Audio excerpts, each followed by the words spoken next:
Senhoras e senhores, Christian Magalhães. Ou será que eu deveria fazer senhoras e senhores, Christian Magalhães? Vou explicar o porquê. Porque eu sigo o Christian nas redes sociais.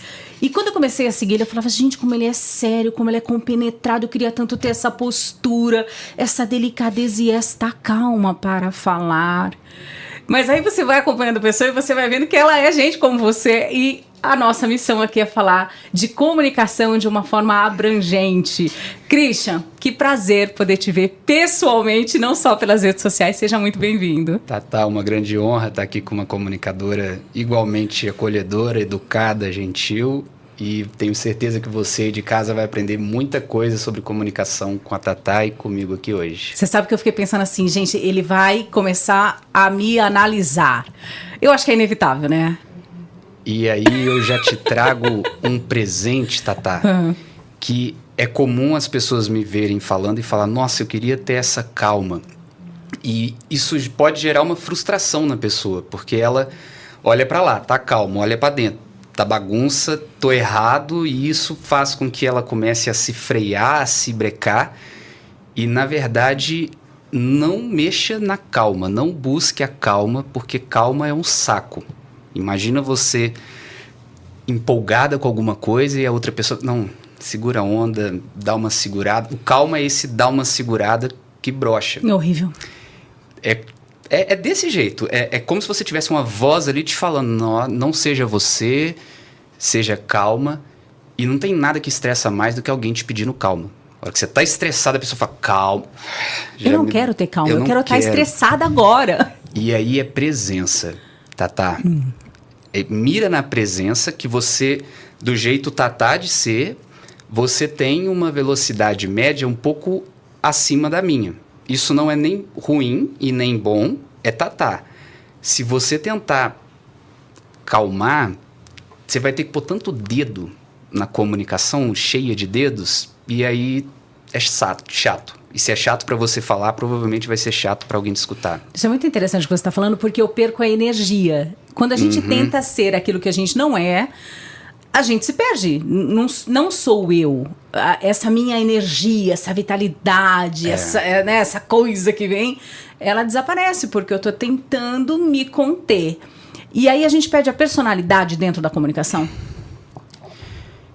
Eu acredito que você perde a personalidade, você perde o prazer e o respeito por si mesmo, porque, trazendo de novo numa analogia, sabe quando tá você e alguém negociando e você fala alguma coisa e a outra pessoa fala assim, não, desconsidera isso que ela tá falando, ou então ela te fala, tá, dá uma segurada.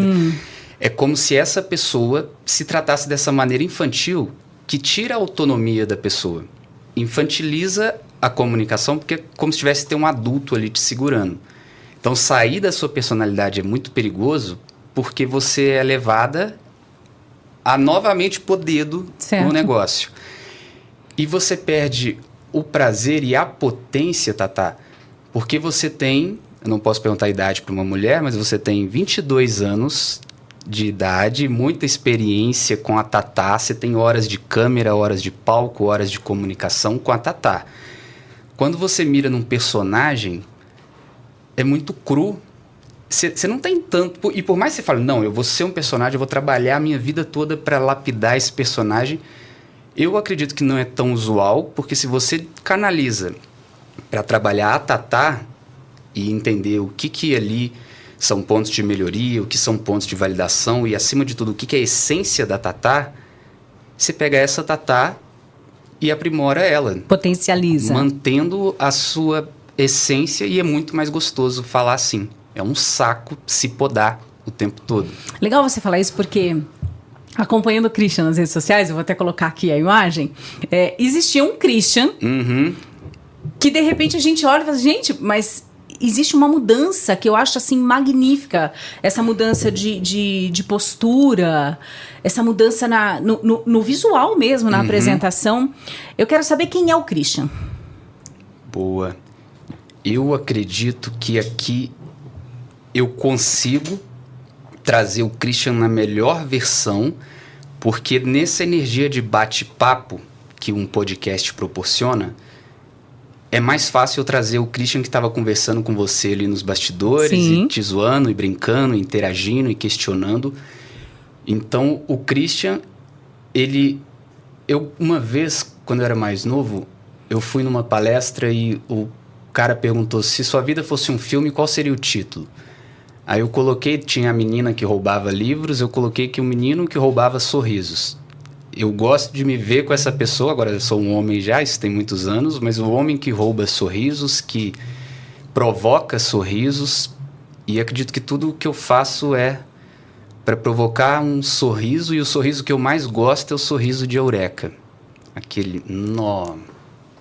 Se a pessoa for do sul, e dependendo do lugar ali, mas é esse sorriso do caramba. Esse é muito bom, hein? E quem é a Tatá?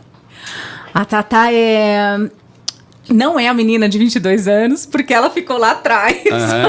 Hoje ela já é uma mulher de 44, pisando no 45. Boa. Mãe de muitos filhos. Mas uma comunicadora que está buscando exatamente esse primor na comunicação. E também não quero alcançar o máximo. Eu quero o tempo todo aprender. E a ideia desse podcast é justamente essa. Trazer pessoas que têm uma boa oratória ou que estão trabalhando a comunicação, para que a gente possa levar isso até as outras pessoas que estão assistindo e ouvindo, e trabalhar essa comunicação na forma das pessoas mais simples. Porque às vezes a gente acha que comunicação é só para quem é um advogado, para quem é um apresentador de televisão. Não. Todos nós precisamos nos comunicar. A gente precisa se comunicar dentro de casa, com aquele filho adolescente, com aquele marido que de repente não se abre. E a minha ideia de comunicação é essa comunicação muito democrática. Tatá, uma pergunta. Eu vejo pessoas com receio de aprimorar a técnica da comunicação, com medo de se tornarem muito artificiais ou frias ou tecnicistas demais com o marido, por exemplo, com pessoas do convívio social. Qual que é a sua opinião em relação a isso? Dessa comunicação entre casais? Não, desse medo que as pessoas têm de não vou mexer com oratória, não, porque não vou mexer com persuasão, não, porque eu não quero usar essa arma com a pessoa que eu mais amo. O que você pensa sobre isso? Eu acho que existe uma crença muito forte em cima dessa questão da persuasão. A gente pensa em persuasão como se fosse uma coisa horrível, negativa. Nossa, se eu for persuadir o Christian, meu Deus, ele vai pensar o quê? É como se eu estivesse cometendo um crime. Não é. É uma ferramenta de comunicação. E a gente usa isso o tempo todo, às vezes até sem saber. Quando eu chego no meu marido e falo: amor, será que não dava pra gente, de repente... Sabe, eu tô com uma vontade de comer tal coisa. E você começa, isso é persuasão. Então, eu acho que as pessoas precisam, de fato, perder esse medo e começar a se comunicar melhor. E utilizar essas ferramentas. Eu falo que é mais ou menos, Christian, o primeiro andar de um prédio. As pessoas falam assim, entra no elevador, aperta o primeiro, olha pra quem tá do lado e fala: nossa, eu tô preguiçosa, né? Vou parar no primeiro andar. Não, mas ele é feito pra ser utilizado. Legal. Se o tá ali, se ele para no primeiro andar, utilize. E se existem aí ferramentas à nossa disposição, por que a gente não pode usar? Boa, gostei da sua concepção, porque você trouxe da oportunidade que temos aqui de ensinar quem está em casa a aplicar a comunicação na vida, no trabalho, em relacionamentos, e muitas vezes a pessoa não dá esse primeiro passo por uma certa culpa, por um certo receio de se perder, de se tornar um personagem. E a analogia que eu vejo, Tatá, é como se você tá... Eu vi que você tá num projeto para ser fisiculturista e tá firme nas academias aí. Chegarei lá. E aí você tá lá na academia fazendo um bíceps e vem o personal e te diz: Tatá, vamos trabalhar essa angulação do braço para você fazer uma alavanca. Não, relaxa. Eu gosto de malhar na raça aqui e tá recrutando mais a lombar e a cervical do que o bíceps. Então a gente não tem esse hábito de recusar ou questionar a técnica em alguns lugares. E na comunicação, quanto melhor você for na técnica, melhor vai ser para o seu marido. Então, eu não consigo imaginar ele reclamando com alguém. Nossa, ela começou a me olhar nos olhos, você acredita? Toda vez que eu vou conversar com ela, ela me olha com presença, ela começou a falar meu nome, apelidos carinhosos que nomeiam ele para você. Não tá dando. Não tem como. Não tem como. Uma coisa que você fala muito, que eu vi num vídeo seu, você falando, a questão do né. Em vez do né, você fala o nome da pessoa. Eu achei aquilo tão magnífico, porque aquilo dá um poder na nossa comunicação. Até arrepiei. Aquilo, gente, esse vídeo é essencial. Fala um pouquinho sobre isso.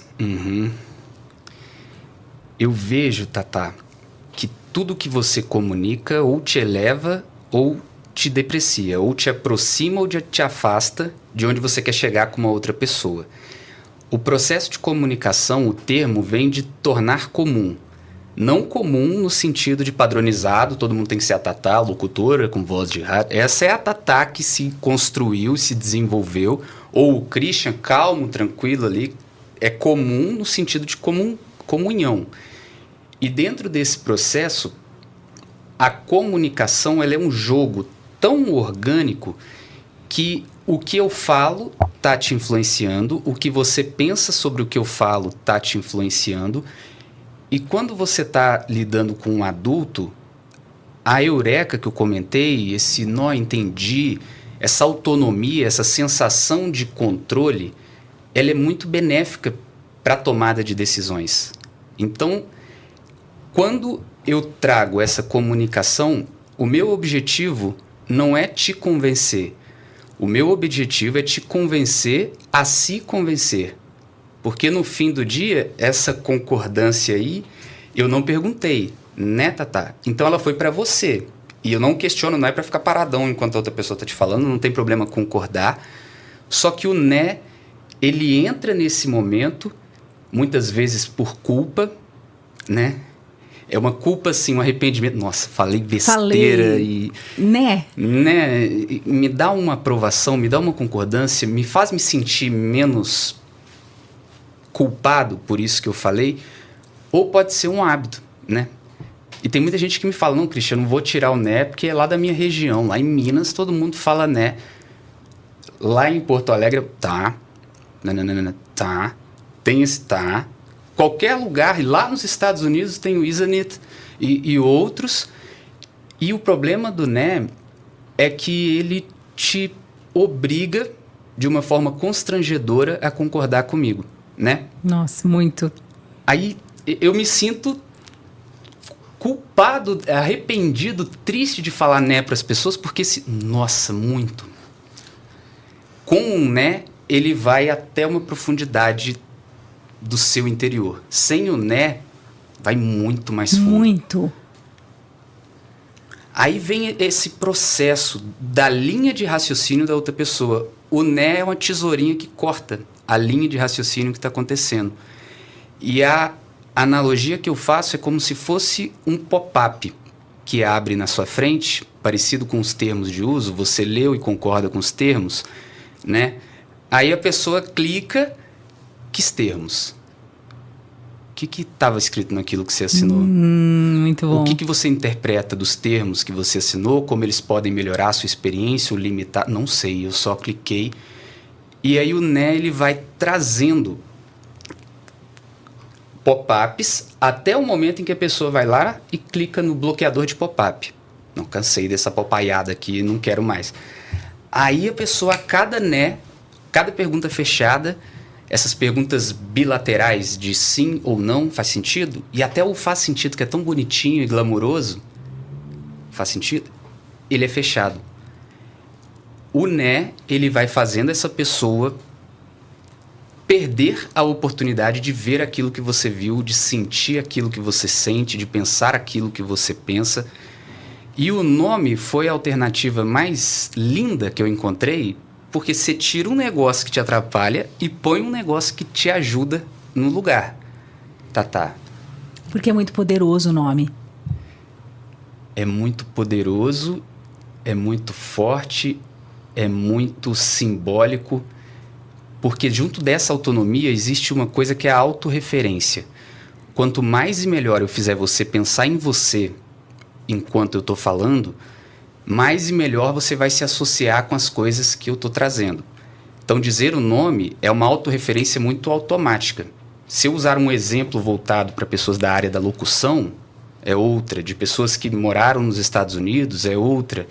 E eu vou fazendo com que você sinta essa experiência de Noia para mim. Esse cara é um alfaiate da comunicação, não é possível. Tudo que ele está falando causa aquela experiência do eu todinha. Já viu nos comentários quando alguém coloca eu na vida? Eu todinha. Eu todinha. Você fica, não, eu todinha. Isso que ela falou é eu todinha. Eu todinha. E o Né, ele tira tudo isso. E é uma briga, porque as pessoas tratam esse Né como uma certa etiqueta. Não pode porque é feio. Não tem nada a ver com ser feio. Eu faço muitas coisas que são feias. Olha a caretada que eu tô fazendo. Isso é feio, mas é funcional. O Né, o problema não é a estética dele, porque senão faz sentido, resolveria. Mas é a consequência que ele proporciona. É muito gostoso esse... É muito bom. É muito bom, porque ele vai falando, é a sensação que eu tenho quando eu assisto os vídeos do Christian. Eu vou assistindo falando, né, Christian? Então é muito interessante. Eu queria muito que você me ajudasse numa coisa. Pra gente se comunicar, eu costumo dizer que a gente precisa muito sentir essa comunicação, ter essa postura. Eu queria que você me ensinasse a sentar. Você já viu algum vídeo meu sobre Já? isso? Já? E se eu levantar aqui, eu fico dentro do enquadramento? Sim. Boa. Tatá, o que acontece? As pessoas gostam e sabem da importância de uma boa postura. E aí, elas estão curvadas e elas querem resolver a postura e elas usam a lombar para fazer essa correção. Só que enquanto eu estou nessa postura aqui, é como se eu tivesse com um arco e flecha tensionado.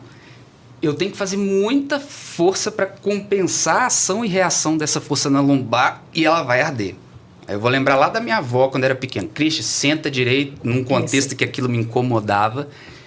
E essa questão da postura que atribuímos muito ao tronco, arrumar só o tronco, eu tenho trabalhado muito de arrumar o quadril. Então você que está em casa, não precisa pausar o vídeo, é só me acompanhar. Levanta e a Tatá vai fazer Eu vou fazer comigo. junto, tá? E aí você já viu aquelas motos de corrida na rua que tem uma pessoa atrás que ela tá até com um cofrinho aparecendo, bem empinada? A ideia é sentar trazendo o seu cóccix, o seu quadril, rotaciona o quadril para trás, dá uma leve empinada e senta com ele o mais atrás da cadeira que você conseguir. Imagina que a sua parte de baixo da coxa aqui é um velcro e você vai colando esse velcro na cadeira. A hora que você senta aqui, essa postura que estava côncava, forçando para dentro, ela fica convexa e o arqueamento do seu corpo já abre o seu ombro, facilita todo o trato respiratório e traz essa sensação de prontidão, de presença. Porque lá na época da escola que a professora Tatá dizia, Jean, esse aqui vai cair na prova. Se ele tivesse vendo a aula assim, ele já entra nessa postura de tem algo importante acontecendo aqui. E aí a grande questão é se acostumar, não vai ser da noite para o dia, porque vem de todo um tensionamento incorreto por muito tempo, mas de maneira muito tranquila, Tatá, você consegue trazer essa postura e muito se diz sobre a importância do não verbal na comunicação. Estudos trazem que 55% do que eu comunico para você é não verbal, é o corpo. E eu quero trazer a reflexão e o interno. O que você comunica para você internamente quanto à importância, à abertura daquele momento? Então, tudo que eu comunico para fora, eu comunico para dentro. E vice-versa. Tudo que eu comunico para dentro, eu comunico para fora. Essa simples técnica, ela te faz abrir a reunião, ela te faz abrir uma negociação, abrir um vídeo com outra interpretação do que vai acontecer ali. Traz um certo otimismo, uma certa sensação de controle e vai acontecer que você vai derreter de levinho em algum momento. Da maneira discreta como você derreteu, eu retorno. Você dá a rotacionada e volta. E uma coisa que me ajuda, Tatá, principalmente em reuniões de vídeo, foi colocar o teclado bem na beirada da mesa. Eu não sei por que eu colocava o teclado lá na frente e aí o próprio teclado me obrigava a rotacionar com tudo isso.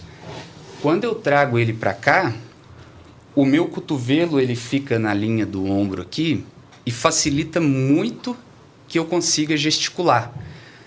Apoiou aqui, Foi. o gesto dorme. E aí eu fico o podcast inteiro apoiado aqui, que comunica coisas, mas o que mais me preocupa é, eu tô com um recurso a menos para fazer ela entender, acompanhar, concordar com o que eu tô falando. O que você pensa sobre isso? Quando você começa a me trazer toda essa postura, é uma postura que eu acredito que a gente possa usar, inclusive na mesa de jantar. Uhum. Inclusive perante a nossa família, inclusive perante os nossos filhos, aos nossos parceiros, numa reunião de trabalho, com qualquer outra pessoa, em qualquer circunstância. Porque a gente tá... É isso que você falou, a gente derrete. Sem perceber, a gente derrete. E eu fico imaginando, né? Depois que você assistir isso aqui, você vai perceber isso o tempo todo. Você vai olhar para a situação e vai falar, não tá tão interessado. Porque quando a gente derrete, dá a impressão que ou eu tô muito cansado do que você tá falando, ou eu tô impaciente. Uhum. É diferente da postura que a gente tem, que é essa postura que eu me abro para ele e ele continua assim, e eu falo... Será que eu tô falando alguma coisa que tá errado? Me gera insegurança. É muito interessante como a postura comunica absurdamente. E você sabe, Tatá, que é tão interessante, por exemplo, nessa dinâmica marido e mulher, é tão interessante que você cuide da experiência do seu marido enquanto você conversa com ele, que eu gosto de pensar que tem o que você tem que fazer e o que você pode fazer. O pode, ele aumenta, ele dilata as possibilidades. Eu não tenho que ficar pensando em o que você está pensando no que está me falando, mas eu posso. Então, se o seu marido está te contando uma coisa e vocês estão tentando tomar uma decisão importante, transmitir ansiedade e insegurança para ele só vai atrapalhar o processo de construção que vocês estão tendo. Então, ter esse zelo, esse carinho, conquistar escolher decidir por essa responsabilidade é decidir pela qualidade da conversa e, consequentemente, do relacionamento que você vai ter. E dentro desse contexto, você falou da mesa, eu gosto muito de um direcionamento de etiqueta que eu ouvi há muitos anos, que era nunca, às vezes e sempre. Para você trazer, para nós trazermos, para você que está em casa trazer para a sua reunião, para a sua gravação de vídeos, nunca, às vezes e sempre. O melhor benefício disso é facilitar esse trato respiratório do corpo e principalmente manter o gesto. É igual que aquela galerinha lá de Minas, um pouquinho mais velha, que deixava a caneta aqui, a caneta aqui, a caneta... Ela tá à mão. Agora aqui eu ponho a caneta lá na última gaveta. Tá longe de mim usar esse braço aqui. Tá mesmo. Nossa, são vários elementos que a gente vai observando. E como é que a gente coloca tudo isso para funcionar? Eu sei que não é do dia para noite, eu sei que não é fizemos assim e tudo aconteceu. É um policiamento todos os dias? Boa. Vai acrescentando um pouquinho, um pouquinho, um pouquinho. Você trouxe uma questão muito importante que eu já ouvi várias vezes, Tatá. As pessoas falam, nossa, Cristian, é muita coisa, vou ter que me policiar. Aí eu falo isso. E quando tem polícia, precisa instituir a corregedoria de polícia, para vigiar essa polícia. E aí, se tem a corregedoria da polícia, vamos instituir um superior tribunal militar para dar uma olhada no que é a corregedoria. É tanta instância que eu tive esse pensamento lendo o livro do Foucault, que é o Vigiar e Punir. Vigiar e punir não é o caminho. Muito mais do que policiar é você se contemplar, é você se perceber. A diferença é que o policiar, eu vou dizer, ó, não deixa essa mão fechada aí não. E de uma maneira carrancuda, como se espera que a polícia seja firme. Agora, o perceber, eu vou ter outro trato. Eu vou te mostrar e não coibir, não te castigar. Então, para trazer tudo isso para uma esfera de naturalidade, o grande ponto é você aceitar que é uma jornada, assim como qualquer outra, em que, primeiro, tem um estudo que se chama Hierarquia das Competências, que ele fala que a gente começa o processo numa inconsciência incompetente. Eu não tenho consciência da minha incompetência.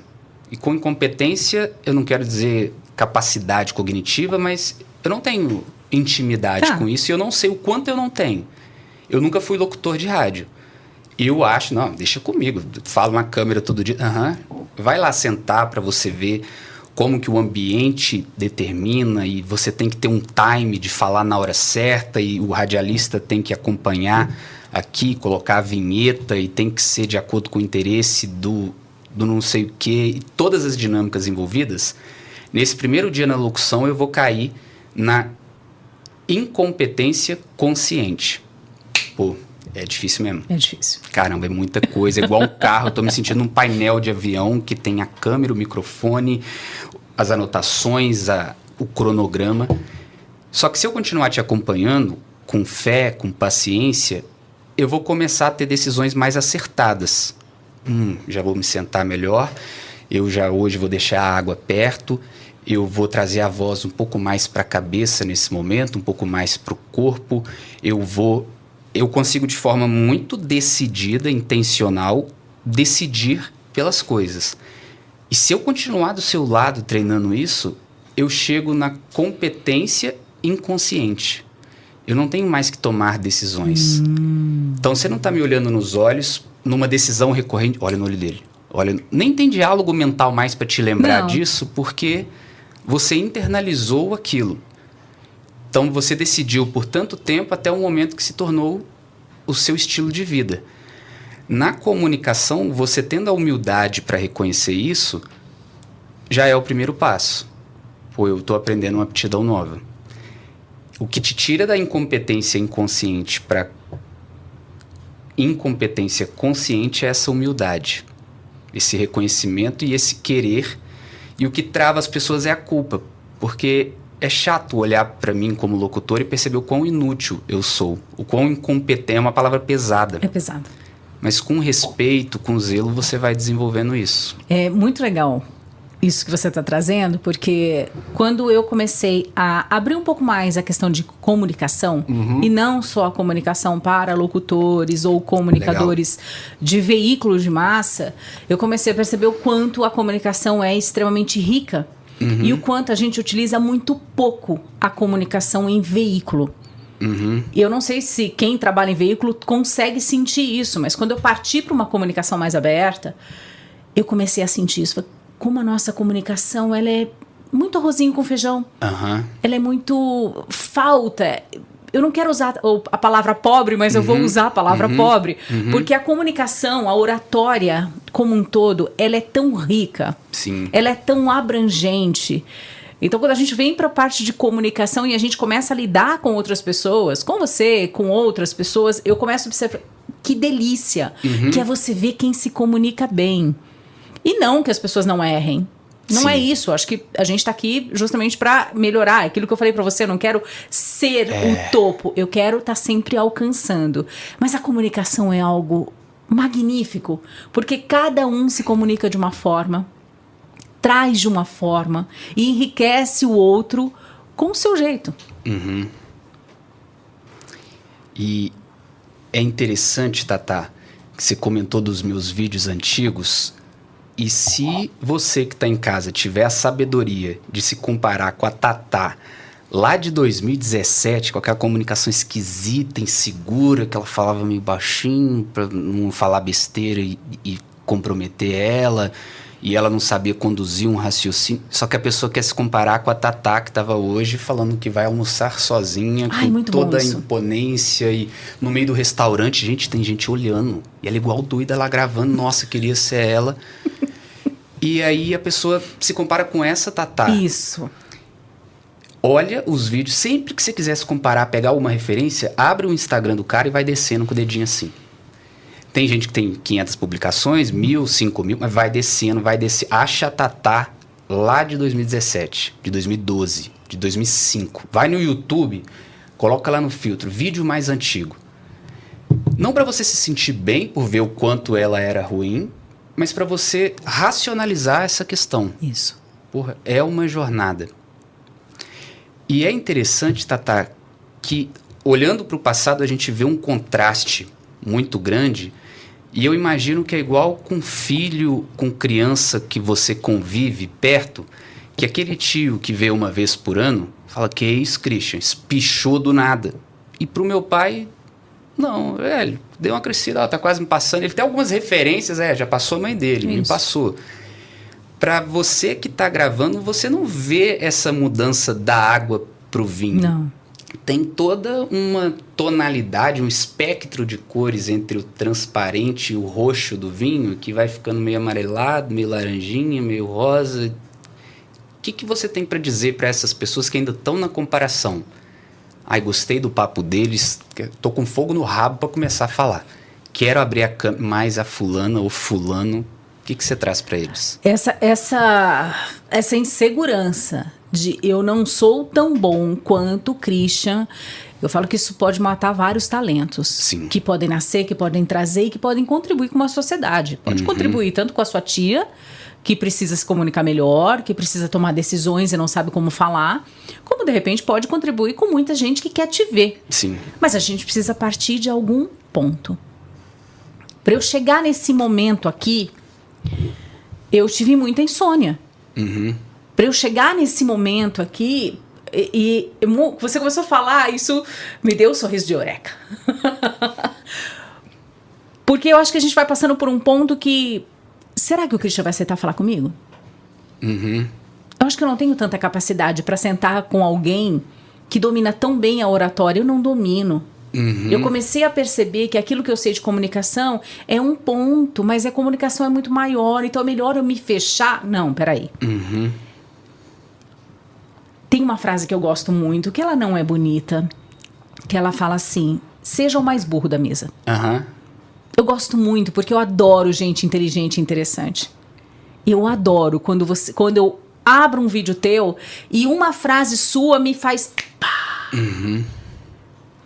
É isso que eu gostaria que as pessoas buscassem. Quando elas aprendem sobre comunicação, independente se elas são advogadas, se elas são donas de casa, independente. A comunicação tem que entrar na vida da pessoa e fazer ela ter esse suspiro, aprendi alguma coisa e vou começar a utilizar. Eu gosto muito disso. Eu vejo, Tatá, que tem uma frase bíblica que diz que assim como você pensa na sua alma, assim você é. E aí, diante de uma dinâmica dessa, nossa, ela é locutora, se eu for lá, se eu chegar por baixo, nós não vamos nos conectar. Se eu chegar por cima, quer saber? Mas é raro,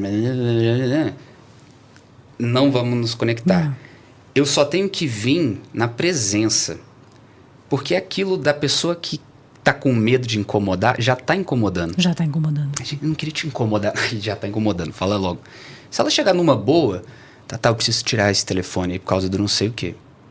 Ai, obrigado, você vai agradecer a pessoa. Ai, não queria te incomodar, desculpa, você tá aqui no episódio, nossa. Péssimo. E aí, se essas pessoas vão gravar vídeo com medo de incomodar, elas já estão incomodando. E eu acredito que o grande segredo é você se conectar com o benefício próprio, uma perspectiva egoísta inteligente, que eu não sei mensurar o quanto me colocar na comunicação melhorou a minha vida. Em vários aspectos de capacidade econômica, de qualidade de relacionamentos, de autoridade, o status positivo que isso traz, mas tudo isso é um pouco complexo, porque por muitos anos eu não tive nada disso e tentando, depois as coisas começam a engrenar no tempo de Deus e nós não temos isso tão cronometrado. Mas uma coisa cronometrada que você tem é que, segundo William Glasser, nós temos a pirâmide do aprendizado e aquilo que você lê, você tende a reter até 5% daquilo. Aquilo que você lê e escuta, aquilo, tudo formas passivas. Senta e toma. Agora, aquilo que é ativo, vou fazer também. Até 95% de retenção. Então, no momento em que essa pessoa que está nos assistindo pegar e abrir a câmera, quer saber? Eu vou compartilhar qual foi a parte que eu mais gostei desse podcast e marcar a Tatá e o Christian. Tudo bem, gente? Tô algum tempo sem postar aqui, né? Mas, nossa, eu tava na correria. E sabe o que é? Eu tava vendo um podcast do Christian com a Tatá e eu achei lindo a educação da Tatá. Nossa, ela tem um sorriso tão bonito que eu fiquei olhando assim e achei muito legal. Fechou. Aí na hora que fecha, vem o batalhão da polícia inteiro. A sirene gritando. Só que o que acontece é que essa pessoa, ela vai ter uma qualidade de retenção da importância do sorriso da Tatá, que ela escolheu comunicar no vídeo, que já está pago para ela. Então, quando você começa a produzir conteúdo com constância, você adquire o hábito de refletir sobre as coisas, de questionar, porque para eu falar envolve um raciocínio para elaboração. E o que eu digo, Tatá, é que se essa pessoa apagar esse vídeo, é muito complexo, porque talvez seria melhor que ela nem tivesse gravado, porque é imaginar que o Christianzinho de 8 anos faz um desenho seu. E aí ele te desenha uma imagem horrorosa que você olha e fala, Christian, nossa senhora, por dentro você tá assim, se eu sou feio assim, eu vou desistir, não é possível, não, gente, parece. Só que se você pega esse desenho do Christian e rasga, e põe fogo e fala, Cris, tá horrível. Esse Christian vai estar alguns anos ou passos mais distante de se tornar um desenhista ou de encontrar prazer naquilo ali. Mas se você virar para ele e falar assim, Cris, que lindo, ó, tô vendo os olhos aqui, você colocou numa cor tão bonita, gosto tanto dos meus olhos, vamos colocar esse cabelo mais próximo da linha do rosto, que você fez um pouco diferente, também ficou legal, mas eu quero ver como é que fica. Claro, Tatá.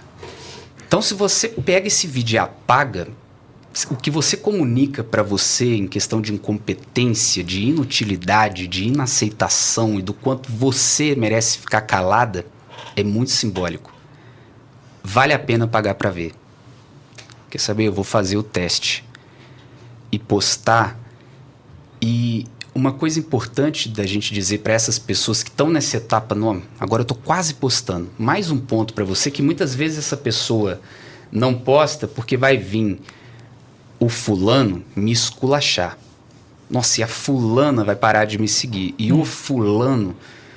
Só que eu te convido a fazer o teste e você vai perceber que pessoas que você queria muito que comentassem, talvez não vão falar nada, mas pessoas que você nem sabia que estavam no seu Instagram ou nem te seguem vão te mandar umas mensagens bem bonitas. Tatá, que legal, também achei o sorriso dela bacana. Tatá, e a Tatá trouxe algo muito importante, que é o milagre na vida de alguém pode sair da sua boca. O que você tem para dizer hoje pode ser o que essa pessoa está pedindo há dias para Deus. Nossa, me mostra isso, me direciona para isso. E pode vir da sua boca. E se você silencia isso, não quero trazer vertente de culpa, que você vai pagar o preço, mas olhar só para o lado de luz da questão. Caramba. Porque eu não consigo mensurar, e esse é o grande problema, Tatá, o quanto eu posso tornar a vida de alguém melhor por fazê-la ver o sorriso da Tatá. Que é um negócio aparentemente inútil, você sorri todo dia, tem muita gente sorrindo, só que pode ser que alguém que está assistindo aquilo ali se conecte mais com você do que se conectaria sem olhar com foco no seu sorriso. E entra lá no seu perfil e vê que você está no projeto fisiculturista. E fala, quer saber, eu vou dar vou voltar para academia. E ela volta e te vê gravando vídeo. Fala, nossa, achei legal que hoje ela gravou num restaurante, o som não estava impecável, tinha barulho de conversa, caiu o prato e ela gravou. Eu vou tentar gravar no ônibus e vou postar por causa daquele pontinho ali. E se você olhar só para a questão do risco, o medo ele é muito complexo. E ele parte, que eu falei que é impossível mensurar o quanto você pode mudar a vida de alguém com esse vídeo bobo que eu mencionei aqui. Só que na cabeça de quem está gravando é possível mensurar. É possível. E ele olha aquilo ali e fala, não está legal. Só que com base em que critérios? Quem é você, Tatá, para mensurar a qualidade do seu vídeo? Porque você não tem repertório cognitivo naquele momento para fazer isso. Aí não é julgamento, é vandalismo. É um juiz olhar para sua cara e falar, tá condenada porque você pôs a mão assim, foi você que roubou a padaria. E principalmente porque eu não sei como a pessoa está naquele momento. Eu não sei como a audiência do outro lado. Muitas vezes eu posto algo e eu já tive essa fase, acho que todos nós já tivemos, vou apagar. E eu não apago mais. Parabéns. Eu não apago mais. Eu publico tudo. Até vídeos. Ah, não, esse vídeo. Não, eu publico. Eu publico. E muitas vezes, quando eu penso em deletar um vídeo, este vídeo é o que me traz mais gente falando. É exatamente isso que eu queria. Nossa, você acabou de me dar uma ideia. A gente não sabe como o outro tá do outro lado. E um recado para quem tá em casa, Tatá. Você já se arrependeu? Você falou que posta e de vez em quando bate aquela. Aí apago ou não? E que você tem tomado a decisão de não apagar. Você já se arrependeu alguma vez? Você já pagou caro por não ter apagado algum vídeo? Porque na cabeça de quem está ouvindo faz sentido apagar. Mas trazendo alguém que vive essa prática de não apagar, qual o risco que essas pessoas correm? Você já se ferrou fazendo isso ou não? Já. Eu tomei um processo, né? Tá rolando o processo, mas não apaguei. Ele continua lá na grade porque é a minha verdade, são os meus fatos, são coisas que aconteceram de fato. Tá tudo certo, é a minha vida. Então eu estou falando de experiências minhas. Tá tudo bem. E pra mim, quando a gente tá na internet, quando a gente tá muito exposto, a gente tá assumindo o risco do jogo. Eu decidi assumir esse risco. E esse podar do medo, a gente já leva tanto na vida da sociedade o tempo todo. Quando você tem um amor e você não quer assumir, quando você quer mudar de profissão e você não pode, porque é um absurdo, a família inteira acha lindo isso que você faz, então você já é podado o tempo todo. Sim. Se eu for podada naquilo que me dá mais alegria, que é comunicação, poxa, eu vou deixar de atingir muita gente. Eu não quero. E quando você, Tatá, começou lá atrás, o que te fazia gravar o próximo vídeo? Porque hoje você posta, tem repercussão. Tem outra pessoa falando, era o que eu precisava ouvir, tem outra pessoa, mandei pra fulana e ela quer que você palestre lá. Então hoje é muito bem recompensado. Tem dia que dá mais retorno, tem dia que dá menos, semanas ali que fica mais agarrado, mas outras semanas também que surgem 3 propostas. Lá atrás, quando era só o barulho do grilo, cri, cri, cri, que você abria as visualizações, 13. 14. E se fulano que me seguia parou de me seguir, no que você se baseava para seguir firme e chegar na Tatá que você é hoje? Na própria profissão. Eu sou comunicadora. Se eu fosse uma médica, eu teria que ir para o hospital. Como eu sou uma comunicadora, eu preciso estar nesse veículo. Então, eu não gosto de usar a palavra propósito, mas para mim é o que tinha que ser feito. Eu preciso fazer isso. E legal você tocar nesse assunto, porque eu queria te perguntar, como é que o Christian chegou nesse Christian hoje? Porque o Christian também não tinha visualização. Sim. O Christian também não chegou faturando do jeito que fatura hoje. As pessoas às vezes têm esse negócio do imediatismo. Postei, não deu certo. Ai, vou desistir porque ninguém gostou de mim. Calma. É um trabalho. Eu acredito que cada um aí em casa tem que ouvir a minha resposta com seu próprio ouvido e fazer algumas traduções que nomes, etiquetas que eu vou trazer aqui talvez não se apliquem a você. Não, eu não ligo para isso, ou não, eu não sou tão movido a isso. Mas escuta com o Google Tradutor da sua cabeça ativado. Então, a hora que eu falar injustiça, linka com falta de reconhecimento. A hora que eu falar... E o que me movia muito era uma sensação de injustiça, porque eu me sentia injustiçado por ter um conteúdo que na minha cabeça era tão bom e só na minha cabeça ele parecia ser bom.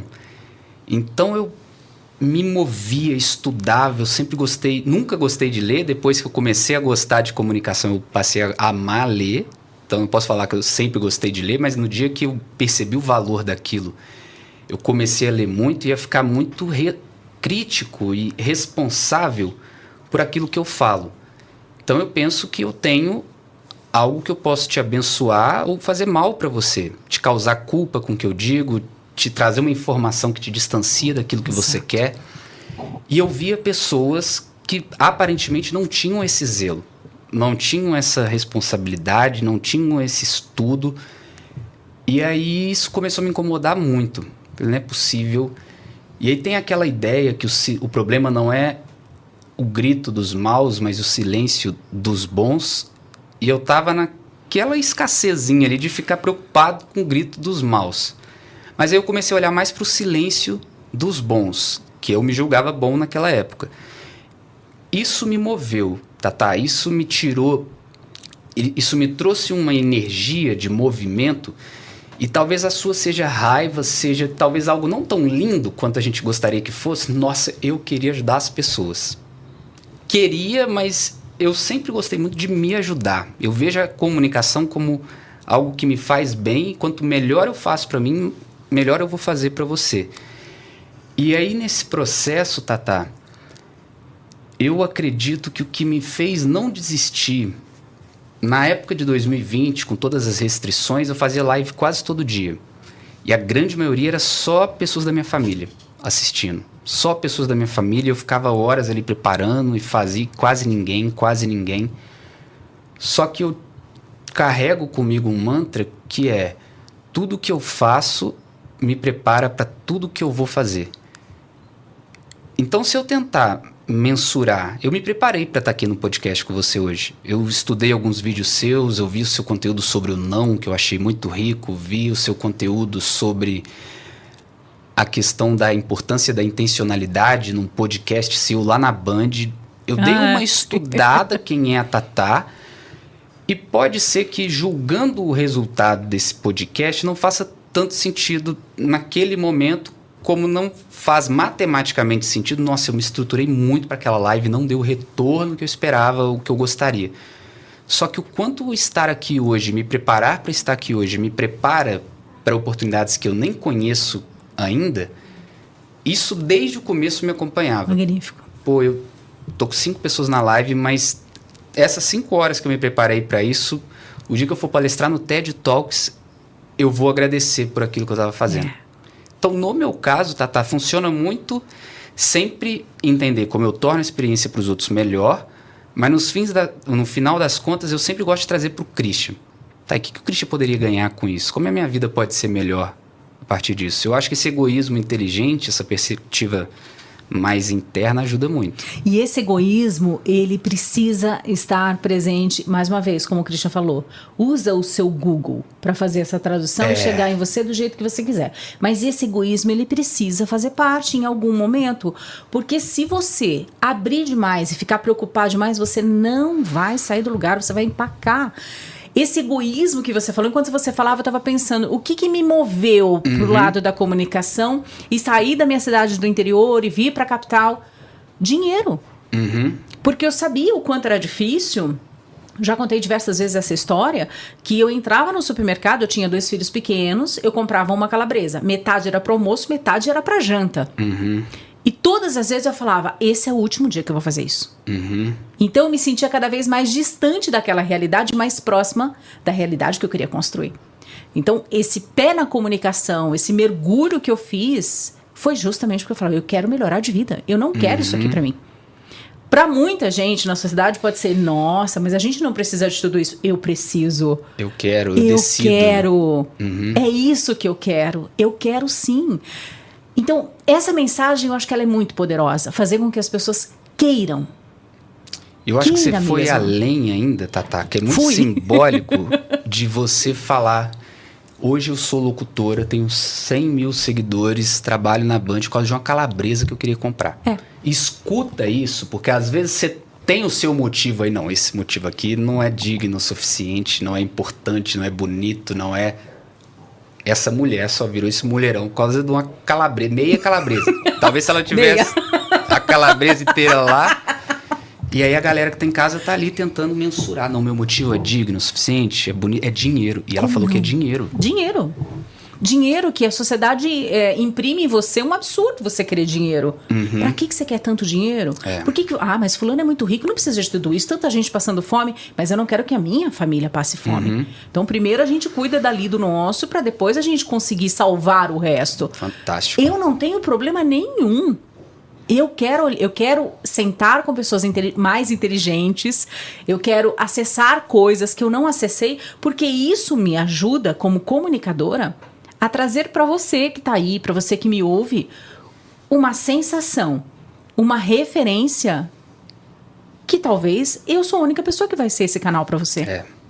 E Tata, que você viveu, um livro, um curso, um filme, uma conversa, que te fez lá naquele momento aceitar a calabresa e o dinheiro e ficar firme naquilo, é pelo dinheiro, e provavelmente você teve alguma influência externa ou não, você pode me dizer, não, Cris, isso sempre me acompanhou. Porque eu quero trazer de novo para quem está em casa, que se questionando quanto aos motivos, ao que eles podem se agarrar ou buscar para evoluir. Leonardo da Vinci. Eu olhava Leonardo da Vinci e eu via a magnitude de criação dele. E eu falava, se ele como um ser humano consegue criar tudo isso, eu também consigo criar alguma coisa. Eu consigo mudar a minha realidade, eu consigo criar coisas para a minha vida. Então, eu estudava Leonardo da Vinci, a minha empresa chama Da Vinci. Que massa. Porque me inspirava demais. Então eu queria realmente, e aí isso me fazia sonhar. Naquela época me fazia sonhar. Então eu sonhava em conhecer a Itália. Eu sonhava em entrar no Museu do Louvre e ver a Mona Lisa.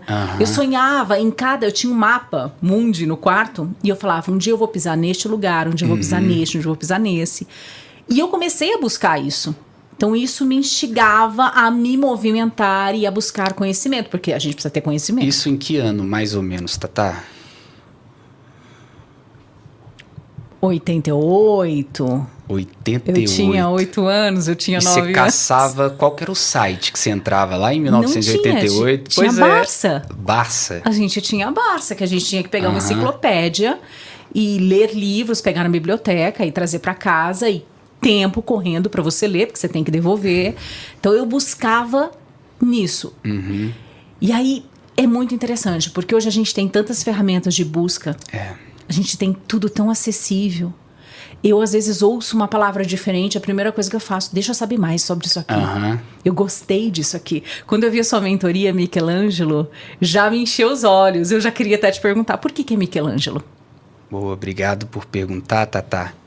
O seu é o Da Vinci, o meu é o Michelangelo.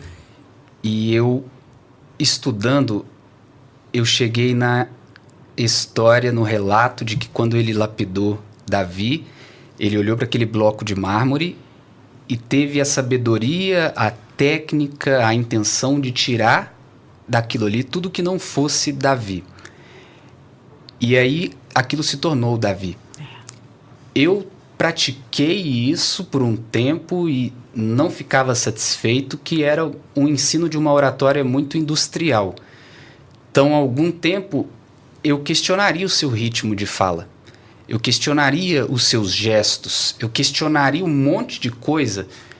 E a Michelangelo é entender essa lapidação que, acima de tudo, é com o Davi, que hoje é a Tatá aqui comigo. Então, eu tenho que tirar tudo aquilo que não é Tatá. Né, não é Tatá. Algum comportamento que essa pessoa tem de se culpar, de se depreciar, não é essa pessoa. Só que o que é essa pessoa na equação?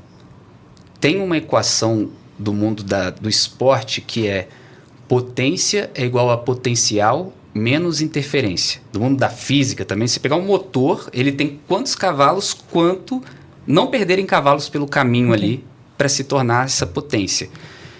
No seu caso, o seu gesto, que eu me identifico muito, eu gosto de falar e entendo a importância do corpo, isso é potência, isso é tempero, isso é força. E quantas vezes eu olhei e ouvi pessoas dizendo, não comunica tanto, feio. Não passa da linha do ombro, porque você leva a pessoa não sei o quê, e é feio, e você pode fazer a pessoa se distrair realmente da mensagem. Não, sossega. Isso vai tolhendo a pessoa, pondo o dedo no negócio, que já não é o Christian mais. Aí eu gosto de pôr a culpa num cara maravilhoso que é o William Bonner. Existe um problema desse tal do William Bonner que foi o Jornal Nacional. Posso falar marcas aqui? Pode. E aí, senhor William Bonner, eu cresci vendo o seu vídeo, boa noite, hoje vamos, com aquela voz bonita, aquela postura impecável. Eu olhava e falava, olhava o vídeo dele, olhava pro meu, e o que eu falei da comparação. E tem uma frase que é: texto fora de contexto é pretexto para heresia. Nossa. Eu não posso julgar o vídeo, estou julgando já, mas dentro do contexto ele é perfeito, é impecável. Só que a pessoa olha e modela. Hoje já existem muito mais referências para uma pessoa modelar. Mas eu cresci achando que o William Bonner era o bacana. Aí eu ia gravar vídeo, aqueles vídeos que você viu, cabelão, barbão e não sei o quê. Era eu travado, forçando a voz um pouquinho para ela ficar um pouco mais grossa. E eu não mexia sobrancelha, bochecha, nada, porque eu queria estar bem firme, transmitir seriedade. E o quanto eu atrasei a minha jornada, e não atrasei, tudo é no seu tempo, mas quanta resistência isso trouxe para mim. Porque eu dizer resistência, com essa cara de cientista maluco aqui, Jack Sparrow, vem de um lugar. Eu dizer resistência vem de outro. E na Michelangelo eu olhar a essência. Se ela fala rápido, vamos ver como eu faço ela falar rápido melhor. Se é alguma coisa de articulação que eu tenho que trazer para ela. De cara eu já te atesto aqui. Se você fala mais, você tem que respirar mais e ponto. Porque o cérebro precisa desse oxigênio para pensar. É a gasolina do cérebro. Se você corre mais, você vai gastar mais gasolina, você vai ter que fazer mais pit stop. E esse pit stop é tão rápido quanto o pit stop da Ferrari. Os caras cortam cabelo, penteia o cabelo, escova dente do piloto ali em 2 segundos. No nosso caso aqui é uma inspiração. Você está falando, volta para a superfície para respirar. No seu caso, você vai continuar falando do mesmo jeito, tá? Só que respirando. Não olha pro freio, olha pro respiro. Porque se você reduzir a marcha, fica um saco de falar. Eu tava vendo você fazer análise de um vídeo e acho que era do Cariani, que ele faz a pergunta e já emenda. Isso é muito magnífico, porque você não acha que emagrecer tem que ser assim? Tem! Aí você parou e falou, não, fez a pergunta, pausa. A importância da pausa na comunicação. Boa, Tatá. A pergunta, ela tem uma função.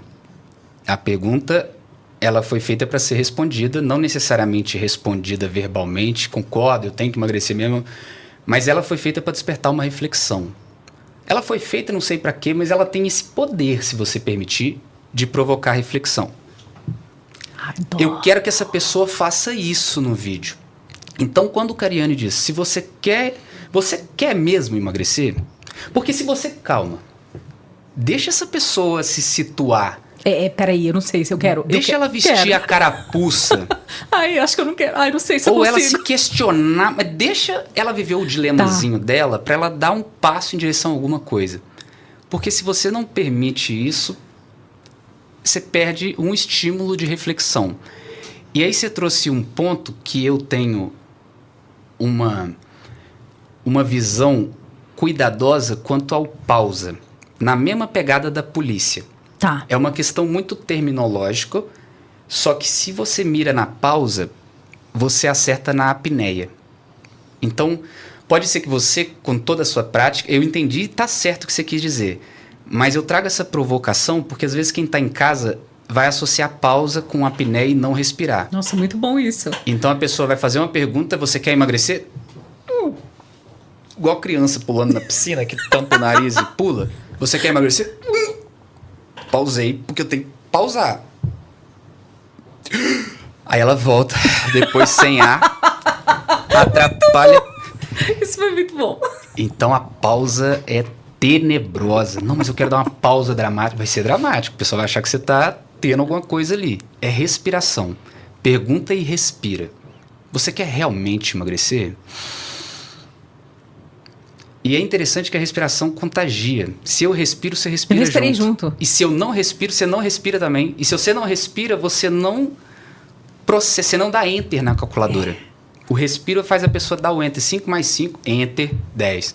Se eu falar 5 mais 5 vezes 3, menos 2, elevado a 4, raiz de 6, vezes 9, enter. Né? Deve ser. Deve ser. Aí o vira deve ser. Então, pausa. A pausa é linda, mas a respiração ela é mais linda ainda, porque ela traz a pausa. E a pausa não traz respiração. Então, mira na respiração. Eu concordo, estamos do mesmo lado, é só esse complemento terminológico. Maravilhoso. Adorei. Eu vou ter que te chamar mais vezes. Eu vou ter que vir mais vezes. Você vem? Venho. Por favor. Com toda certeza. Porque eu adorei. Senhoras e senhores, Christian Magalhães, advogado, ator. Você era jurado de concurso mesmo de Miss? Fui jurado de concurso de Miss. Que coisa mais incrível, Christian. O Christian é surpreendente, gente. Vou deixar as redes sociais aqui para que você acompanhe o Christian, para que você aprenda com ele. E o meu convite está mais do que feito, porque eu adorei conversar com você. E esse assunto não tem fim. Eu quero deixar um recado para quem está em casa, que você respeite a sua calabresa, respeite o seu dinheiro, que você não fique avaliando se o meu problema é lindo ou bonito demais, se o meu objetivo é lindo ou bonito demais, porque você pode estar errado quanto a estar errado. Essa clareza é muito linda. Que aí eu me levo menos a sério, porque eu posso estar errado quanto a achar que eu estou errado aqui agora. Muito. Como eu descubro? Analisando, pensando, refletindo, mas principalmente vivendo esses ciclos, porque a pessoa que apaga o vídeo, ela perde a oportunidade de crescer e de aprender. Muito obrigada, Christian. Foi muito bom. Obrigado. Passou quanto tempo? Uma assim, hora já? Desse jeito. Nó. A gente tem que se encontrar de novo. Vamos. Tá convidado. Tá marcado. Obrigada, Christian. Tamo junto.